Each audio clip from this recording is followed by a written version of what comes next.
শাপলা চত্বর হত্যাকাণ্ডে ঢাকা, নারায়ণগঞ্জ, কুমিল্লা, চট্টগ্রামে এখনো পর্যন্ত 58 জন নিহতের প্রমাণ পেয়েছে ট্রাইব্যুনালের তদন্ত সংস্থা।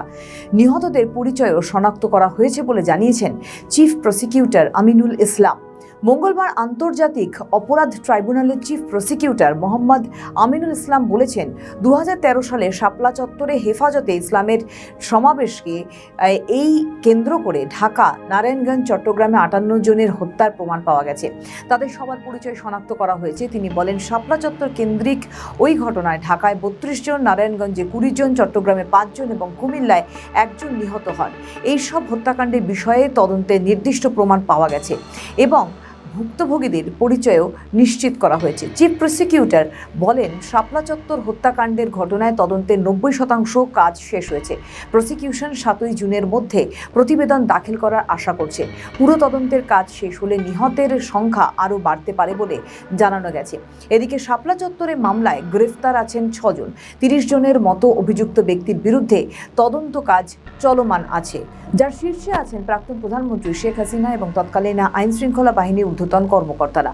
উল্লেখ্য, 2013 সালে 5 এবং 6 মে রাজধানীর মতিঝিলের শাপলা চত্বরে ঢাকা অবরোধ কর্মসূচি ঘোষণা করে হেফাজতে ইসলাম।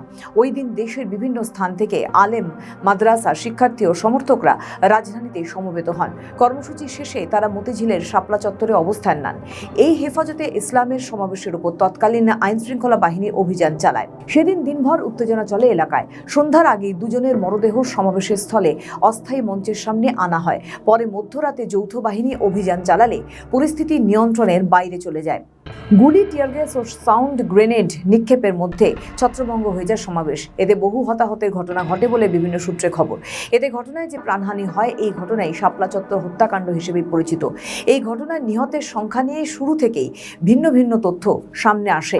2025 সালে 5ই মে হেফাজতে ইসলাম তাদের পক্ষ থেকে 93 জনের একটি প্রাথমিক তালিকা প্রকাশ করে। তারা জানিয়েছিল, যাচাই বাছাই শেষে এই সংখ্যা আরও বাড়তে পারে। এর আগে 2021 সালে 10ই জুন মানবাধিকার সংগঠন অধিকার তাদের এক প্রতিবেদনে 61 জনের নাম সংগ্রহের কথা জানায়। 2014 সালের শহীদ নামা নামে একটি গ্রন্থে 41 জন নিহতের তথ্য তুলে ধরা হয়।